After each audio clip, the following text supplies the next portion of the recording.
How to eliminate spider mites? By Billy Budd. Spider mites are parasites and are nature's way of eliminating weak, dying plants. If you let your plants get weak, then the spider mites will take out the garbage. Plants release a chemical scent when they're dying, and the spider mites will respond to this chemical signal. It is their job. It is your job to ensure that the chemical signal is weak until the very end. Spider mites destroy at least 5% of all the crops in the world. It is probably a much higher percentage in the cannabis industry. An ounce of prevention is worth a pound to cure. Spend money on equipment and time on the plants. This is a program of preventative maintenance. Do not be greedy. Greed translates into lower quality plants and short-term gain for long-term loss. Greed kills. This should be your philosophy. As a grower, you'll discover this is absolutely true. Greedy growers always lose in the end, as this is about the real-world life of plants.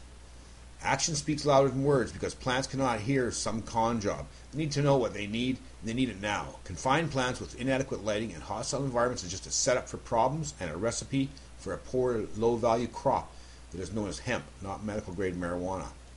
Use adequate lighting within the correct spectrum. Some stress is good.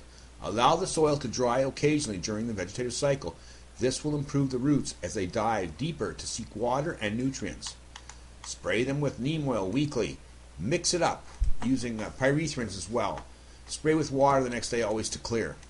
Never spray with your lights on. This will burn your leaves potentially. You can spray just before the lights turn on, which is usually best, or spraying just after the lights go off. But that may cause mold problems, so be very careful. Never spray with chemicals. Spider mites are resistant to most of them anyway. You're just poisoning your crop and the consumers. If you must spray, then only do so during the vegetative cycle. Once, remember that these chemicals will damage the plant. Humans, bees, they can cause colony collapse disorder and cause damage to other living organisms, including you. Never use predator mites, as they also come with predator mites as feedstock. The predator mites will win the battle but lose the war. They will eat all the spider mites and then cannibalize themselves and then die off. The spider mites will come back, but the predator mites will not. You'll have to buy predator mites forever. Using this approach may work if you're really stuck, but it cannot fix a crop already in trouble if it is too late. You can run an integrated pest management control system, but it is expensive and can actually hurt, as the predator mites will actually bite you.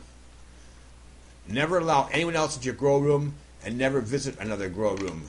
And never allow animals like dogs into your grow room, because they can have mites on them as well. Never bring another plant into your grow room. No exceptions. Everything should be quarantined if you have, starting with other plants. Actually, you should always start from seed. Create your mother plant and use only clones cut from that selected mother plant. And never try to minimize your cloning of clones, because they become weaker, and that will affect tracked spider mites. A plant that's been cloned too many times will become highly susceptible to spider mites. Allow the mother plant to regenerate for at least 2 weeks before taking any more cuttings off it after you initially cut. This ensures a stronger clone and keeps the mother from getting too weak. Never clone a clone as inherently weak and will be susceptible to more disease. The more you clone a plant, the weaker it gets. This is why strains die off. Spider mites will be attracted to the weak clones of clones. Use F1 hybrids preferably, as they have hybrid vigor and will be much stronger and thus more resistant to spider mites. Never prune more than 30% at any time, as it weakens the plant. Never reuse soil. Spider mite eggs will be in the soil as well as the plant.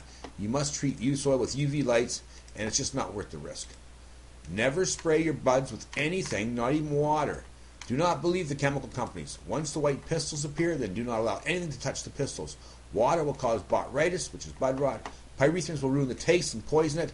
Avid will cause issues with it. The buds will absorb all the poisons. Dish detergent and anything else will at least turn the pistils red prematurely. Spraying chemicals in the bud will make the cannabis taste horrible. It will cause some back throat irritation and a slight stomach ache. Keep the temperature down. Spider mites increase breeding when it gets hot and dry and under stress. The colder the better, especially at the end. Keep the temperatures below 75 degrees Fahrenheit, and ideally keep dropping the temperature through the last 2 weeks. You want lots of light, but in cool, dry, about 40% relative humidity conditions. This will form tight, dense buds and will slow the spider mite cycle. Grow your plant correctly during the vegetative cycle. The right amount of green according to the strain. You do not want nutrient lock going into the flowering cycle. Spray everything you want up until the white pistils appear, and then stop spraying. It is now a battle between you and the spider mites. Hopefully they will not take too much. They will look for the weak ones at the edge of the garden. Keep your plants pruned naked for about 25% of the bottom part of the plant.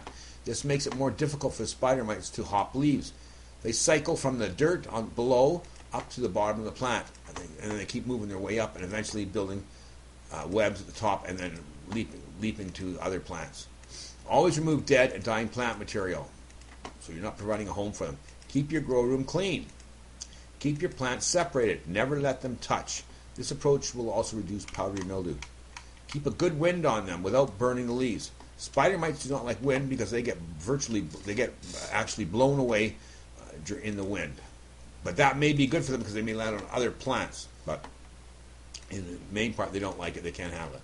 You may have to sacrifice some of the plant in terms of pruning so that a smaller portion is healthy versus a larger plant that is unhealthy. Pruning will result in a bigger, stronger buds, but fewer of them. You're always balancing the energy needs into either yield or quality. I firmly believe in a quality approach that really pays off in the long run. Always use CO2. It will not kill spider mites, but rather keep the plant healthier and more resistant to spider mites by being healthier. Feed with the appropriate levels of nutrients and vitamins so the spider mites will keep away. I have actually my own bug juice that I developed, but I'm still testing that. We'll talk about it later. For more on this, read Secrets of the Pink Kush by Billy Budd.